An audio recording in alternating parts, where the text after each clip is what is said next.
हरे कृष्णा हरि बोल। सभी को दंडवत प्रणाम। ओम अज्ञानतिमिरन्धस्य ज्ञानाञ्जनशलाकया चक्षुरुन्मीलितं येन तस्मै श्रीगुरुवे नमः। श्रीचैतन्यमनोभीष्टं स्थापितं येन भूतले स्वयं रूपकदाम्यहं ददाति स्वपदान्तिकं।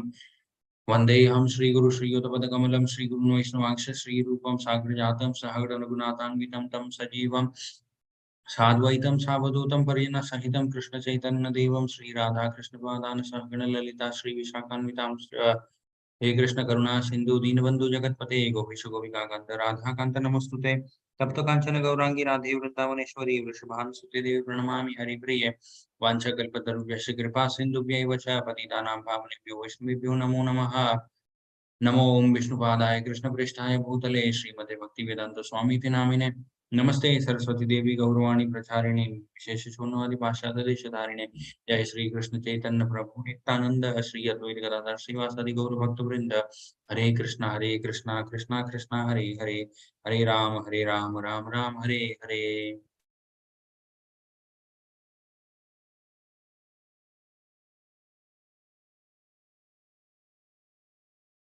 ओके हरे कृष्णा सभी को दंडवत प्रणाम। आज हम बाकी का जो पार्ट है 16वें अध्याय का वो आज हम कवर करेंगे। ओके 16वां अध्याय पिछले क्लास में हमने देखा था। भगवान कृष्ण दैवी गुण और आसुरी गुणों के बारे में बताते हैं। ओके यहाँ पे भगवान कृष्ण ने बताया था कि दिव्य गुण जो होते हैं वे कौन से होते हैं। ओके अच्छा व्यवहार होता है, फिर आध्यात्मिक गुरु के पास जाना, फिर स्पिरिचुअल नॉलेज के बारे में खुद को मतलब अपडेट करना, ये सारी चीजें होती है। मतलब सभी अच्छे व्यवहार जो होते हैं वे दैवी गुण में आते हैं। फिर बाद में भगवान कृष्ण बताना चालू करते हैं आसुरिक गुणों के बारे में। ओके दंभ दर्प अभिमान काम क्रोध लोभ ये सारी चीजें जो होती है भगवान कृष्ण बोलते हैं ये सभी चीजें एक इंसान को नरक में ले जाती है। क्योंकि प्रभुपाद जी ने भी परपट में कहा था कि राजमार्ग, ओके ये सारी चीजें ये या फिर ये सारे गुण जिसमें होंगे उसके लिए नरक जाने का जो राजमार्ग होता है वो खुल जाता है। ओके तो आज हम आगे के जो श्लोक हैं वे देखेंगे। हरे कृष्ण। इदं मद्य मया लभ्यमीमं प्राप्स्ये मनोरथम् इदमस्ति दम दमपि मे भविष्यति पुनर्धन पुनर्धन्म असौ मया हतः शत्रुर्हर्निशये चापरानपि ईश्वरोऽहमहं हमहं योगी भोगी सिद्धोऽहं बलवान् सुखी आरोग्यभिजनवानस्मिन् को कौन्येस्तिह सद्दशो मया यक्ष यक्ष्ये दास्यामि दो मोदिष्य इत्यज्ञान विमोहिता। भगवान कृष्ण यहाँ पे कह रहे हैं आसुरिक व्यक्ति सोचते हैं आज मेरे पास इतना धन है और अपनी योजनाओं से मैं और अधिक धन कमाऊंगा। इस समय मेरे पास इतना है किंतु भविष्य में इससे बढ़कर और अधिक हो जाएगा। वह मेरा शत्रु है और मैंने उसे मार दिया है और मेरे अन्य शत्रु भी मार दिए जाएंगे। मैं सभी वस्तुओं का स्वामी हूँ, मैं भोक्ता हूँ, मैं सिद्ध शक्तिमान तथा सुखी हूँ, मैं सबसे धनी व्यक्ति हूँ और मेरे आसपास मेरे कुलीन संबंधी है। कोई अन्य मेरे समान शक्तिमान तथा सुखी नहीं है। मैं यज्ञ करूंगा, दान दूंगा और इस तरह आनंद मनाऊंगा। इस प्रकार ऐसे व्यक्ति अज्ञानवश मोहग्रस्त होते रहते हैं। भगवान कृष्ण यहाँ पे जो आसुरिक प्रवृत्ति के व्यक्ति जो होते हैं उनके अंदर और कौन से गुण बहुत ज्यादा बढ़ जाते हैं या फिर उनकी जो सोच विचार होता है वो कैसा हो जाता है उसके बारे में भगवान कृष्ण बता रहे हैं। भगवान कृष्ण कहते हैं आसुरिक व्यक्ति जो होते हैं वे उनके उनके मन में मतलब धन की कोई मतलब सीमा नहीं होती, क्योंकि उनको लगता है जितना भी धन हो वो कम है। ओके और आज जितना है उससे बहुत ज्यादा बढ़ के मेरे पास कुछ सालों में और भी ज्यादा धन होना चाहिए। ओके उतना भी आ जाएगा उसके बाद भी मन में यही चलता रहता है और ज्यादा होना चाहिए। ओके जैसे आज भी हम बहुत सारे बिजनेसमैन को देखते हैं। ओके उनके पास इतना पैसा है कि पूरे जीवन भर में भी वे चाहे तो उसको खर्च नहीं कर पाएंगे, लेकिन फिर भी और ज्यादा कमाने का प्रयास चलता ही रहता है। क्योंकि ये सारी चीजें जो है ये मतलब पुरातन काल से ही चली आ रही है। ओके जैसे राजा हुआ करते थे, उनके पास जो राज्य है, उस राज्य में वे जो मतलब राज्य में लोग हैं, उन लोगों को लेकर बहुत अच्छे से मतलब रह सकते हैं। लेकिन वे क्या करते हैं, बाकी जो आस-पास राज्य है, उन उन राज्यों पे भी आक्रमण करते हैं। ओके? वहाँ का जो राज्य है, वे सोचते हैं कि उसको भी मैं प्राप्त कर लूँगा। उसके बाद उनकी सेना को वे और बड़ा करते हैं। फिर और बड़ा करने के बाद लोगों को खुद के मतलब खुद के मन के अंदर जो इच्छाएँ हैं कि और बड़ा राज्य होना चाहिए, उस इच्छा को पूर्ण करने के लिए लोगों को मरने के लिए भेज देते हैं। ओके? फिर कुछ सैनिक जाते हैं, वहाँ पे मरते हैं, युद्ध होता है और फिर बाद में वो वाला राज्य भी उनका हो जाता है। ओके? ये जो इतनी सारी मतलब हत्याएँ होती है, ये सारी चीज़ों को मतलब जो सैनिक होते हैं उनको पाप नहीं लगता है। ये सारी चीज़ें जो है फिर वो जो राजा होता है, लोभ के वश में मतलब और राज्य को बड़ा करना है, इस लोभ में अगर वो लोगों की हत्या करता रहे, तो ये सारा पाप जो है उस राजा पे लगता है। लेकिन फिर भी वे ऐसे ही करते रहते हैं और जो प्रजा होती है उन पे और ज़्यादा मतलब पाप या फिर उनको और ज़्यादा कष्ट में रखते रहते हैं वे, ओके? वही कृष्ण भगवान भी यहाँ पे कह रहे हैं, ये क्या करते हैं वे, धन को और बढ़ाने का मतलब जिस तरीके से धन बढ़े, उस प्रयास में ही वे लगे रहते हैं, ओके? सही तरीके से हो या मतलब इल्लीगल तरीके से हो, वो उनको परवाह नहीं पड़ती। वे सिर्फ़ चाहते हैं कि जितना हो सके उतना धन मेरे पास हो, ओके? यस, वो मेरा शत्रु है और मैंने उसे मार दिया और मेरे जितने भी बाकी शत्रु शत्रु हैं, उन सभी को मैं मार दूँगा। क्योंकि वे नहीं चाहते कि उनका कोई भी शत्रु बचा रहे। ओके? ये भी मतलब बहुत सारे जो एंशिएंट स्टोरीज़ हैं, उनमें भी हम देखते हैं कि मतलब एक शत्रु को मार दिया, तो उस शत्रु के परिवार में जितने भी बाकी थे, उन सबको भी वे मार देते थे। ओके? क्योंकि वे सोचते थे, कोई और बचेगा तो वो भी फिर मेरा शत्रु बन जाएगा और बड़ा होने के बाद शायद मेरे से बदला ले। इसीलिए मतलब बच्चे, औरतें जितने भी लोग हुआ करते थे, सबको मार देते थे। ओके? वे सोचते हैं कि मैं ही सिद्ध, मैं ही शक्तिमान तथा सुखी हूँ, मैं सबसे धनी हूँ और मेरे आस-पास मेरे कुलीन संबंधी ही रहेंगे। वे मतलब यही चाहते हैं कि उनके आस-पास सिर्फ़ उनके परिवार के लोकजन ही रहें। ओके? कोई अन्य मेरे समान शक्तिमान तथा सुखी नहीं है। ओके? लेकिन यहाँ पे हम भगवत गीता इतनी दूर तक हमने पढ़ी है, एक पॉइंट हमें मतलब सबसे क्लियर है कि अगर हम सोचे हमारे से मतलब शक्तिमान और कोई नहीं है, वो बात में उस बात में कोई दम नहीं है। क्यों दम नहीं है? क्योंकि भगवान कृष्ण जो है, वे कहते हैं मैं इस पूरे ब्रह्मांड को मेरी एक शक्ति के एक छोटे से कण से चला सकता हूँ। ओके? मैं यज्ञ करूँगा, दान दूँगा और इस तरह मैं आनंद मनाऊँगा। तो आसुरी प्रवृत्ति के लोग जो होंगे वे सिर्फ़ अपने सुख के बारे में ही सोचते रहते हैं। क्योंकि भले ही दूसरों को कष्ट पहुँचे उस विधि से, फिर भी फ़र्क नहीं पड़ता। ठीक है? हरे कृष्ण भावना माता जी। हरे कृष्ण प्रभु जी।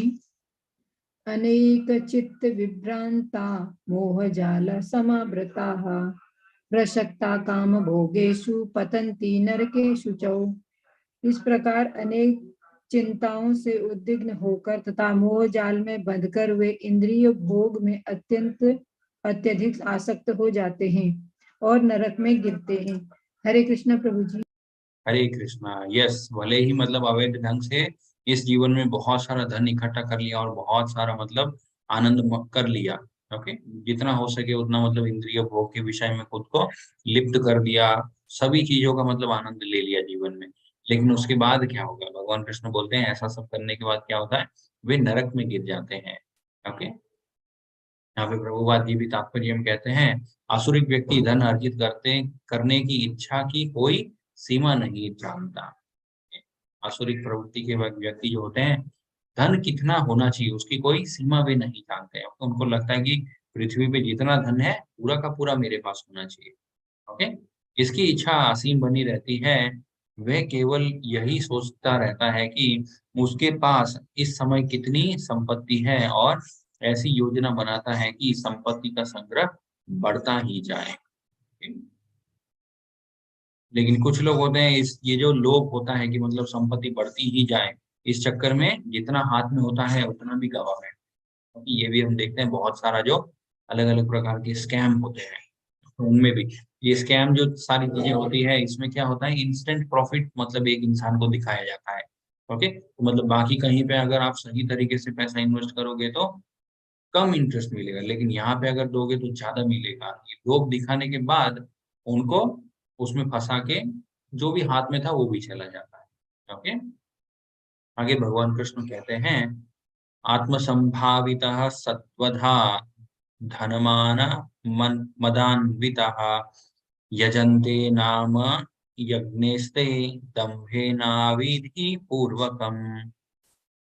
अपने को श्रेष्ठ मानने वाले तथा सदैव घमंड करने वाले, संपत्ति तथा मिथ्या प्रतिष्ठा में मोहग्रस्त लोग किसी विधि विधान का पालन न करते हुए कभी-कभी नाम मात्र के लिए बड़े ही गर्व के साथ यज्ञ करते हैं।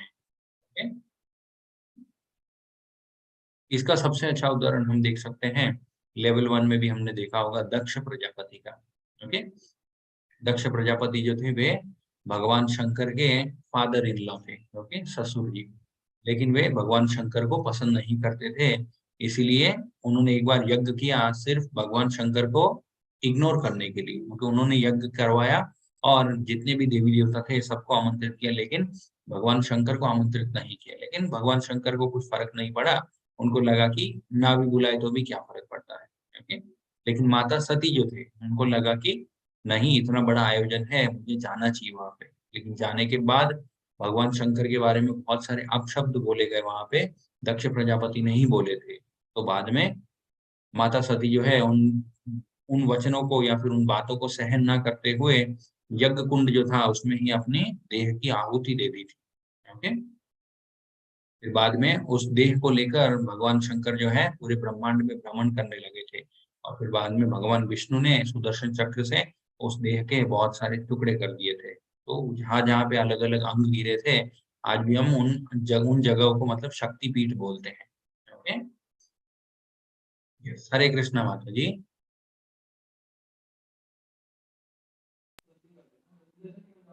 हरे कृष्ण प्रभु जी। हरे कृष्णा माता जी। अहंकारं बलं दर्पं कामं क्रोधं च संश्रिताः मात् मात्मान् मात्मान् परदेहेषु प्रद्विषन्तो भ्यसूयकाः। मिथ्या अहंकार, बल, दर्प, काम तथा क्रोध से मोहित होकर आसुरी व्यक्ति अपने शरीर में तथा अन्यों के शरीर में स्थित भगवान से ईर्षा और वास्तविक धर्म की निंदा करने लगते हैं। हरे कृष्ण प्रभु जी। हरे कृष्णा। यस। मिथ्या अहंकार, बल, दर्प, काम तथा क्रोध, ये सारे जो हैं भगवान कृष्ण ने आगे ही बोले थे, ये सभी आसुरिक प्रवृत्ति के गुण हैं। अभी भगवान कृष्ण कह रहे हैं इन्हीं गुणों में रहते रहते क्या होता है, तथा क्रोध से मोहित होकर, इन गुणों के अंदर एक इंसान जब बहुत ज्यादा रहने लगता है तो वो धीरे धीरे मोहित हो जाता है। ठीक है? और आसुरिक व्यक्ति अपने शरीर में तथा अन्यों के शरीर में स्थित भगवान से ईर्ष्या करते हैं। ओके? जैसे हम देखते हैं भगवान कृष्ण कहते हैं कि सभी जो यज्ञ होते हैं उन सभी यज्ञों के परम भोक्ता मैं ही हूँ। ओके?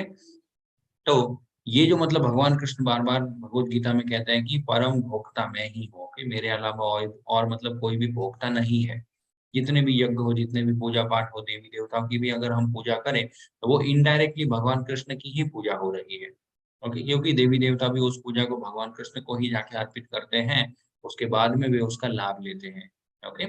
भगवान कृष्ण अगर वहाँ से कुछ अगर सैंक्शन करें कि बोले ठीक है, तब जाके देवी-देवता भी कुछ मतलब जो टेम्पररी हमारी इच्छाएँ होती हैं, उन इच्छाओं को देवी-देवता जो है वे पूर्ण करते हैं। ठीक। ये सारी बातें जो भगवान कृष्ण के बारे में है, भगवान कृष्ण कह रहे हैं आसुरी प्रवृत्ति के जो लोग होते हैं, इन सभी बातों को सुन-सुन कर फिर भगवान से ही वे ईर्ष्या करने लगते हैं। उनके मन में होता रहता है कि भगवान ही क्यों मतलब सभी चीज़ों को भोग करेंगे। भोक्ताराम यज्ञ तपसाम सर्वलोक महेश्वरम। भगवान कृष्ण कह रहे हैं जितने भी लोक होते हैं, सभी लोकों का मैं ही महेश हूँ, ओके, अल्टीमेट।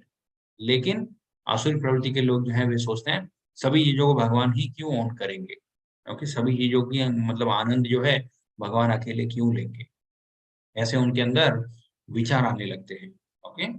और फिर बाद में वे क्या करते हैं और वास्तविक धर्म की निंदा करने लगते हैं, ओके? वास्तविक धर्म, देखिए वास्तविक धर्म क्या है? इसका उत्तर हमें एग्ज़ैक्टली मतलब श्रीमद् भागवतम जो है, उसमें मिलता है हमें, ओके? उसमें कहा गया है वास्तविक धर्म एक किसी भी जीव का यही है कि वो भगवान कृष्ण की सेवा करे, भगवान कृष्ण की भक्ति करे, ओके? यही इतना सा ही है धर्म का डेफिनिशन, बस इसके अलावा और कुछ भी नहीं है, ओके? आजकल हम देखते हैं ना कि धर्म के नाम पे मतलब बहुत सारी चीज़ें होती हैं, लेकिन धर्म इतना ही है, एक जीव को भगवान कृष्ण की सेवा, भगवान कृष्ण की भक्ति करनी है, बस इतना ही। Okay, just 1 second. Hare Krishna.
Okay, Hare Krishna. Sorry, yes, तो हम यही देख रहे थे कि मिथ्या अहंकार, बल, दर्प, दंभ, काम, क्रोध, इन सभी चीजों की वजह से भगवान के प्रति ईर्ष्या आ जाती है और फिर जो वास्तविक धर्म है उसकी निंदा करने लगते हैं लोग। ओके, यस, हरे कृष्णा सरिता माता जी, दंडवत प्रणाम। हरे कृष्ण प्रभु जी। तानुहं दृश्यता क्रूरा संसारेषु नराधमान् क्षिपिपाजे जस्त्रं शुभानां सुरसेव ये योनिषु।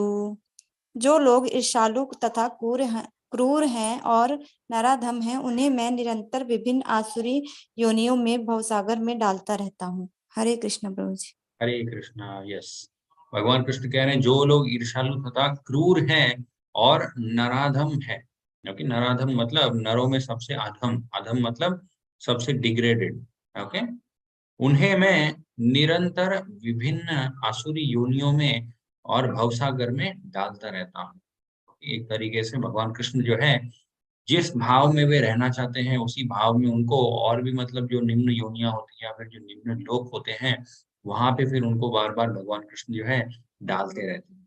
ओके, ऐसा नहीं है कि भगवान कृष्ण उनसे प्रेम नहीं करते, लेकिन उन्होंने खुद की परिस्थिति वैसी कर रखी है अपनी इच्छाओं के बल पे, क्योंकि इसीलिए भगवान और प्रकृति जो है ये भी मतलब एक जीव की इच्छाओं के अनुसार ही उसको एक जगह, एक शरीर, ये सब चीजें प्रदान करते हैं। ओके, ये हमने पहले भी देखा है, जैसे अगर मान लीजिए कोई बहुत सोना चाहता है तो उसको भालू का शरीर मिलता है। ओके, कोई बहुत खाना चाहता है तो उसको फिर हाथी का शरीर मिलता है। कोई मतलब बहुत मतलब पावरफुल रहना चाहता है तो उसको लायन का शरीर मिलता है। ये सारी चीज़, ठीक है?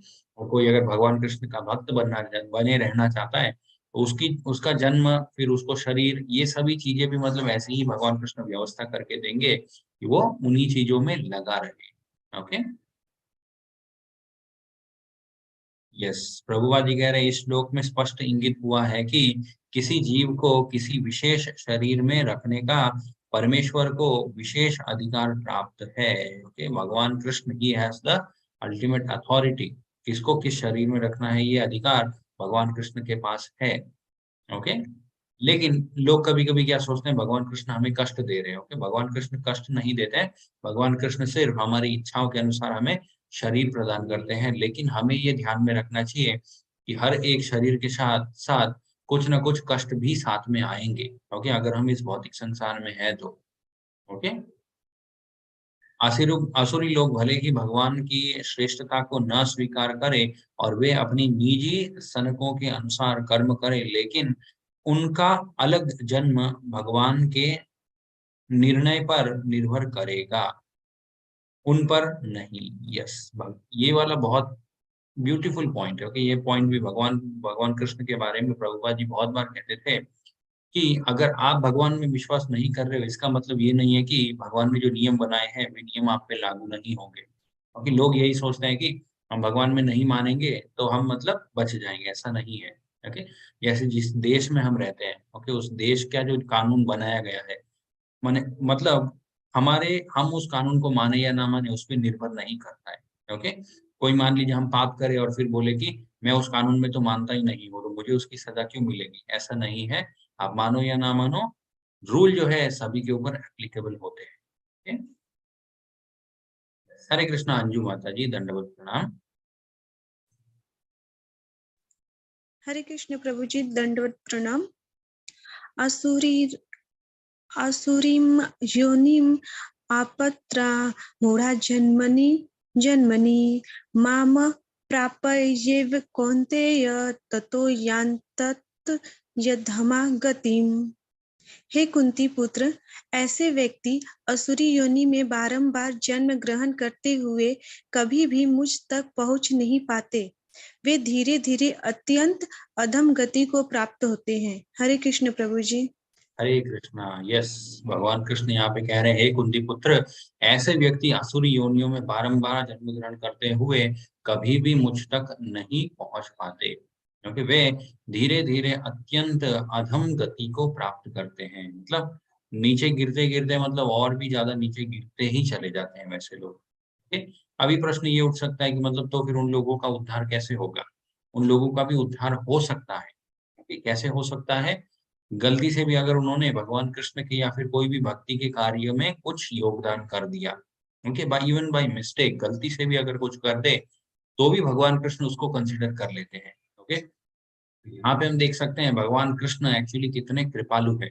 ओके, हम सोचते हैं कि कष्ट देते हैं, लेकिन भगवान कृष्ण मतलब उनका एटीट्यूड ऐसा है, भगवान कृष्ण का, गलती से मतलब मान लीजिए जीवन भर बहुत सारे पाप किए हैं। ओके, बहुत सारे पाप करने के बाद भी गलती से अगर कुछ मतलब अच्छा कर दे भगवान से रिलेटेड, या फिर गलती से भी भगवान का नाम ले ले, ओके, मतलब हंसी मजाक में ही ले ले या फिर निंदा करने के भाव से ही भगवान का नाम ले ले, तो भी भगवान कृष्ण जो है उस नाम को सुन लेते हैं। वे सोचते हैं कि ठीक है, मतलब गलत इंटेंशन से ही लिया, लेकिन एटलीस्ट नाम तो लिया। ओके, तो फिर बाद में भगवान क्या है, उसको जो मतलब 100 स्टेप्स नीचे गिरा था, उसको वापस एक स्टेप ऊपर लेके जाते हैं।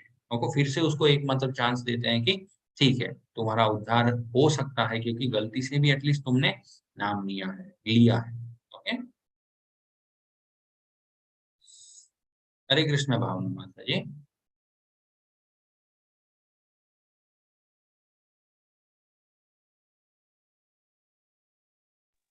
हरे हरे कृष्ण प्रभु जी। त्रिविधं नरकस्येदं द्वारं नासन्मात्मनः कामः क्रोधस्तथा लोभस् मादेस्तत्र्यं तंत्र्यं त्यजेत। इस नरक के 3 द्वार हैं, काम, क्रोध तथा लोभ। प्रत्येक बुद्धिमान व्यक्ति को चाहिए कि इन्हें त्याग दे, क्योंकि इनसे आत्मा का पतन होता है। हरे कृष्ण प्रभु जी। हरे कृष्णा माता जी। यस, भगवान कृष्ण यहाँ पे कह रहे हैं, पहले भी देखा है हमने, ओके, ये त्रिविधम नरकस्येदम द्वारम नाशनमात्मनः काम क्रोधस्तथा लोभ।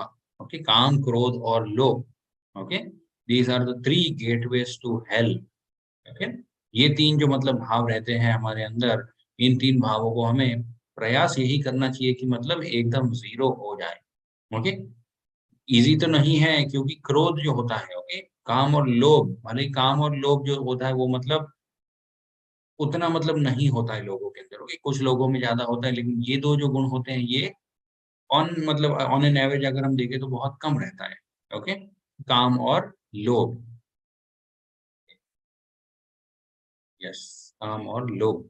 लेकिन क्रोध जो होता है वो बहुत ज्यादा होता है।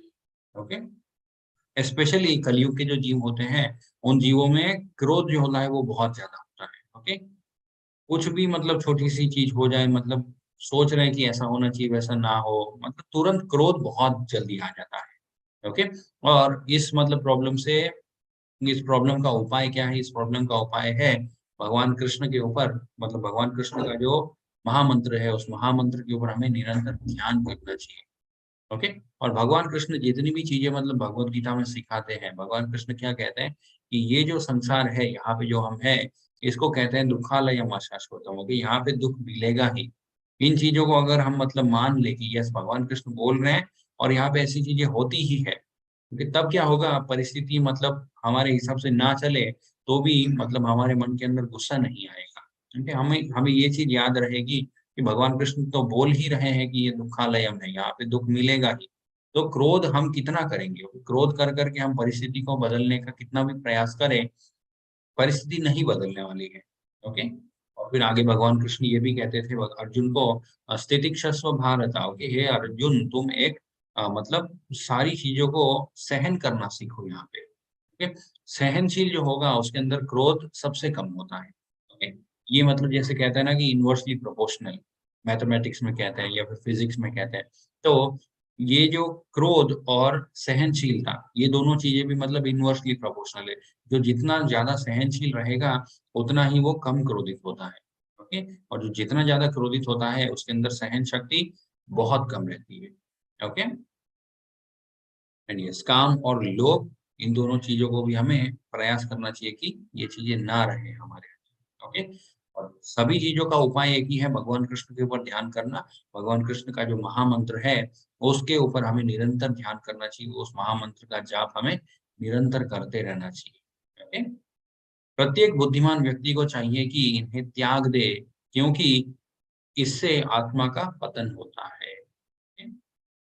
भगवान कृष्ण कह रहे हैं प्रत्येक बुद्धिमान व्यक्ति को चाहिए। ओके? अगर आप बुद्धिमान हो तो आप इन 3 चीजों को त्यागने का प्रयास करोगे एटलीस्ट। ओके? पूरा मतलब संपूर्ण तरीके से त्याग कर देना इस कलयुग में बहुत कठिन है, लेकिन भगवान कृष्ण कह रहे हैं एटलीस्ट प्रयास तो करना चाहिए। ओके? यहाँ पे आसुरी जीवन आरंभ होने का वर्णन हुआ है। या प्रभुपाद जी पहले लाइन में ही कह रहे हैं आसुरिक जीवन जो है वो आरंभ कैसे होता है? क्योंकि काम, क्रोध, लोभ, इन चीजों के ऊपर अगर नियंत्रण ना रहे तब जाके आसुरिक जीवन जो है वो शुरू हो जाता है। ठीक है? मनुष्य अपने काम को नष्ट करना चाहता है, किंतु जब उसे पूरा नहीं कर पाता तो क्रोध तथा लोभ उत्पन्न होता है। और बुद्धिमान मनुष्य आसुरी योनि में नहीं गिरना चाहता, उसे चाहिए कि वह इन तीनों शत्रु का परित्याग कर दे, क्योंकि ये आत्मा का हनन इस हद तक कर देते हैं कि इस भवबंधन से मुक्ति की संभावना नहीं रह जाती। ओके? प्रभुपाद जी कह रहे हैं कि इन 3 गुणों के ऊपर अगर नियंत्रण ना रखें तो फिर यहाँ से निकल पाना असंभव हो जाता है। ओके? हरे कृष्णा अंजू माता जी। हरे कृष्ण प्रभु जी। ऐतैर्विमुक्तः कौन्तेय तमो द्वारे स्त्रीभिर्नर आचार्ते तया आत्मना श्रेयस्ततो याति परागतिम्। प्रभु जी थोड़ा ऊपर करना है। हे कुंती पुत्र, जो व्यक्ति इन तीनों नरक द्वारों से बच पाता है वह आत्म साक्षात्कार के लिए कल्याणकारी कार्य करता है और इस प्रकार क्रमशः परम गति को प्राप्त होता है। हरे कृष्ण प्रभु जी। हरे कृष्णा। यस, इन 3 गुणों को अगर हम नियंत्रण में ना रखेंगे तो क्या होगा? भगवान कृष्ण ने बता दिया कि वो आत्मा जो है उसका पतन हो जाता है, वो नरक में चला जाता है। ओके? भगवान कृष्ण यहाँ पे बता रहे इन 3 गुणों के ऊपर अगर हम नियंत्रण रख पाए तो क्या होगा? इन जो व्यक्ति इन 3 नरक द्वारों से बच पाता है वह आत्म साक्षात्कार के लिए कल्याणकारी कार्य करता है और इस प्रकार क्रमशः परम गति को प्राप्त होता है। ओके? परम गति मतलब क्या? भगवान कृष्ण का जो धाम है उस धाम में प्रवेश करता है। ओके? हरे कृष्ण भावना माता जी। हरे कृष्ण प्रभु जी। यह शास्त्र विधि मुत्सृज्य वर्तते कामकारतः न सौ सिद्धिं वाप्नोति न सुखम न पराम गतिम। जो शास्त्रों के आदेश की अवहेलना करता है और मनमाने ढंग से कार्य करता है, उसे न तो सिद्धि, न सुख और न ही परम गति की प्राप्ति होती है। हरे कृष्णा प्रभु जी। हरे कृष्णा जी। यस, भगवान कृष्ण यहाँ पे कह रहे हैं जो शास्त्रों के आदेशों की अवहेलना करते हैं। ओके, शास्त्रों में बहुत सारे इंस्ट्रक्शंस हैं, कौन से इंस्ट्रक्शंस या फिर कौन से जो मतलब कार्य करने चाहिए हमें कौन से युग में, वो चीजें भी समझना बहुत जरूरी होता है। ओके, ऐसा नहीं है कि हम कलयुग में बैठ के सतयुग की जो बातें हैं वो यहाँ पे हम करना चालू करते। ओके, यस, डिस्कस करने के लिए हम अवश्य ही वे सारी चीजें कर सकते हैं, लेकिन जो भक्ति की प्रैक्टिस होती है, क्योंकि वे चीजें हर एक युग में अलग अलग होती है। ओके, कलयुग के लिए क्या होता है वो भी हमें जानना जरूरी होता है। सतयुग में कौन सी चीजें थी जिनको हमें नहीं करना है यहाँ पे, वो चीजें भी समझनी जरूरी होती है। ओके, और एक और चीज होती है शास्त्रों के एकदम विरुद्ध जाना। ओके, मतलब शास्त्रों में जो बातें बोली गई है उन चीजों से एकदम ऑपोजिट जाना। ओके, सभी गलत कार्य करना। वही भगवान कृष्ण यहाँ पे कह रहे हैं जो शास्त्रों के आदेशों की अवहेलना करता है और मनमाने ढंग से कार्य करता है। ओके, मनमाने ढंग से कार्य कलयुग में तो लोग जो है बहुत ज्यादा करते हैं। ओके, उसे ना तो सिद्धि, ना सुख, ना ही परम गति की प्रगति हो पाती है। तो ऐसे ही अगर एक इंसान शास्त्रों के विरुद्ध जो मतलब शास्त्रों में चीजें कही गई है उन चीजों को सीरियसली ना लेके अपना जीवन मनमाने ढंग से चलाता रहेगा, वो फिर कभी भी इस जीवन में सुखी नहीं रह सकता। ओके, भले ही उसके पास भौतिक बहुत सारी चीजें आ जाए, लेकिन भौतिक भौतिक चीजें जो होती है वे कभी भी हमें परम सुख नहीं दे पाएगी। ये चीज जो है हम सभी अनुभव करते हैं, लेकिन उसके बावजूद भी उन चीजों के पीछे ही मतलब उन चीजों को पाने का ही प्रयास बार बार करते रहते हैं। ओके, तो ये जो मतलब कंफ्यूजन होता है, इस कंफ्यूजन से हमें खुद को निकालना पड़ेगा। ओके, हरे कृष्णा अंजू माता जी। हरे कृष्ण प्रभु जी।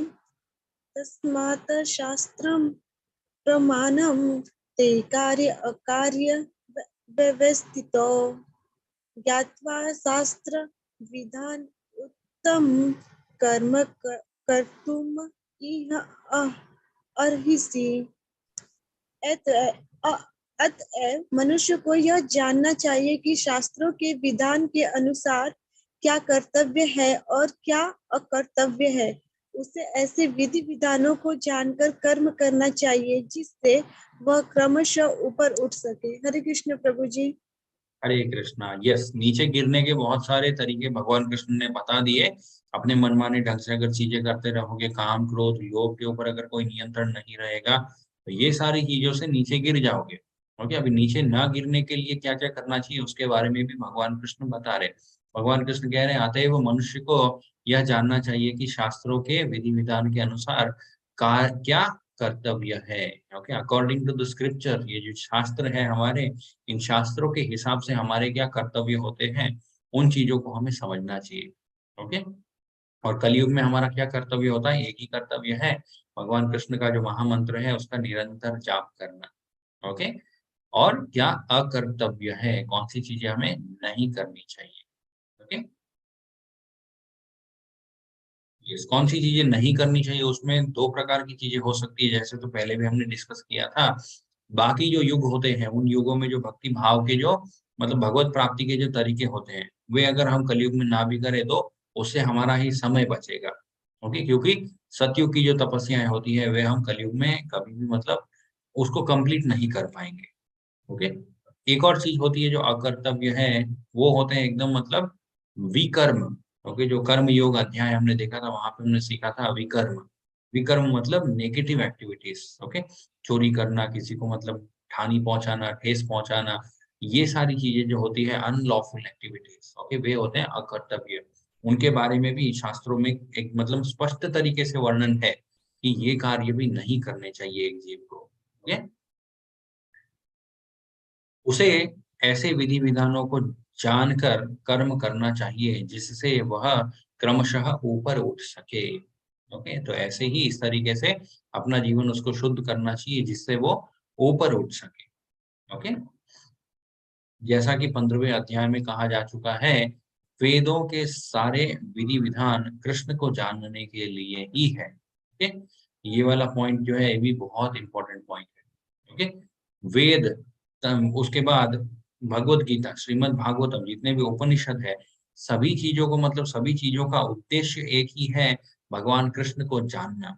ओके, अगर हम ये सारे शास्त्र पढ़े और भगवान कृष्ण को ना जान पाए, ओके, या फिर हम इस निष्कर्ष पर ना निकल पाए कि भगवान कृष्ण ही परम भगवान है, तो फिर जितने भी शास्त्र हमने पढ़े वो सब हमने हमारा समय ऐसे ही व्यर्थ गवाया।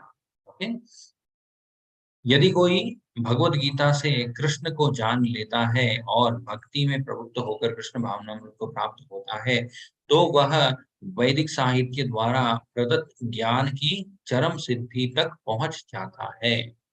प्रभुपाद जी कह रहे हैं भगवत गीता पढ़ेंगे और भगवान कृष्ण ही परम भगवान है, ये अगर हम समझ जाएं, ओके, उसके बाद भगवान कृष्ण की भक्ति करना चालू कर दें, बाकी जितने भी शास्त्र हैं उन शास्त्रों की फिर जरूरत भी नहीं पड़ती है। ओके, भगवान चैतन्य महाप्रभु ने इस विधि को अत्यंत सरल बनाया है। उन्होंने लोगों से केवल हरे कृष्णा कृष्ण कृष्ण हरे हरे, हरे राम राम राम हरे हरे, इस महामंत्र जपने तथा भगवान की भक्ति में प्रवृत्त होने और आचार्य विग्रह को अर्पित हो भोग का उच्छिष्ट खाने के लिए कहा है।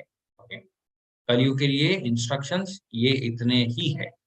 ओके, इससे ज्यादा और कोई इंस्ट्रक्शन एक्चुअली नहीं है। इसलिए भगवान कृष्ण जो है वे चैतन्य महाप्रभु के रूप में आए थे इस कलयुग में इतनी सी चीजों को ही समझाने के लिए। वो पता था कि कलयुग के जो जीव है वे बहुत ज्यादा भ्रमित रहेंगे, बहुत ज्यादा कंफ्यूज रहेंगे। ओके, इसलिए क्या करना चाहिए, सिर्फ महामंत्र का जाप करना चाहिए और भगवान कृष्ण को फिर अर्च विग्रह को, ओके, जो भगवान कृष्ण के विग्रह है उन विग्रहों को जो भोग हमने अर्पित किया है उस भोग को हमें ग्रहण करना चाहिए। बस इतना ही अगर हम करेंगे तो काफी है इस कलयुग के लिए। ओके, जैसे हम देखते हैं ना कि मतलब एग्जाम में, ओके, जो मतलब सबसे टॉप होते हैं उनके लिए भी एक क्राइटेरिया होता है, लेकिन कुछ ऐसा क्राइटेरिया भी होता है just for passing marks. Okay, तो कलयुग के जो जीव हैं वे मतलब कलयुग तक पहुंचे मतलब यही दर्शाता है कि उनकी परिस्थिति बहुत खराब है। इसीलिए चैतन्य महाप्रभु ने समझाया कि इतना करोगे तो passing marks is more than enough. Okay, इतना करने पे पास हो जाओगे तुम। ओके, जो व्यक्ति इन भक्ति कार्यों में संलग्न रहता है उसे वैदिक साहित्य से अवगत और सार तत्व को प्राप्त हुआ माना जाना है। निसंदेह उन सामान्य व्यक्तियों के लिए जो कृष्ण भावना भावित नहीं है, यह भक्ति में प्रवृत्त नहीं है, करणीय तथा अकरणीय कर्म का निर्णय वेदों के आदेशों के अनुसार किया जाना चाहिए। ओके, भगवान कृष्ण के बारे में या फिर कृष्ण भावनामृत जो कृष्णा कॉन्शियसनेस है उसके बारे में प्रभुपाद जी हमें क्या कह रहे हैं, जो लोग कृष्णा कॉन्शियस नहीं होते हैं या फिर भगवान कृष्ण की भक्ति नहीं कर रहे, उनको फिर वेदों के अंदर जो बाकी अन्य विधि विधान होते हैं, ओके, जैसे बहुत सारे कर्म कांड के बारे में होता है, ओके, इस दिन ये करना चाहिए उस दिन वो नहीं करना चाहिए, ये सारे जो कर्म कांड है, प्रभुपाद जी कह रहे हैं अगर कोई कृष्ण भावनामृत में नहीं है तो उनको उन सारी चीजों के बारे में ध्यान रखना पड़ेगा। ओके, जैसे होता है ना कि घर खरीदते हैं तो वास्तु शास्त्र देखते हैं कि घर ऐसे मतलब ईस्ट फेसिंग होना चाहिए, ये वहां पे होना चाहिए, वो यहाँ पे होना चाहिए, ये सारी चीजें मैटर करती है अगर कोई कृष्ण भावनामृत में नहीं है तो। Okay, if someone is Krishna conscious उनके लिए ये सारे कर्म कांड की जितने भी मतलब चीजें होती है वे सब इनवैलिड है। ओके, उनके ऊपर ये उनके लिए इन सारी चीजों की कोई आवश्यकता नहीं होती है। ओ यस, इस प्रकार श्रीमद् भगवत गीता के 16वें अध्याय दैवी तथा असुर स्वभाव का भक्ति वेदांत तात्पर्य पूर्ण होता है। यहाँ पे हमने देखा 16th चैप्टर भी हमने खत्म किया जहाँ पे भगवान कृष्ण असुरिक प्रवृत्ति के बारे में और दैवी गुणों के बारे में स्पष्ट तरीके से समझाते हैं। ओके,